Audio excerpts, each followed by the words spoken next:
Hey guys, welcome back to TechMan. In this video, let me show you how to get the hamster and grow a garden in Roblox.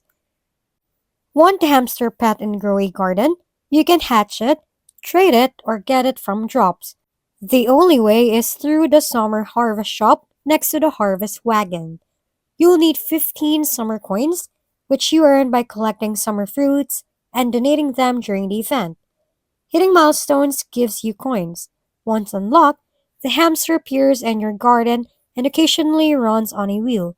It doesn't help with planting or harvesting, but it gives a passive crafting speed boost, making things like sprinkles and seed packs faster. Super handy for speeding up progress during the event. If we've been helpful, kindly give us a thumbs up and don't forget to hit the subscribe and bell button for more contents.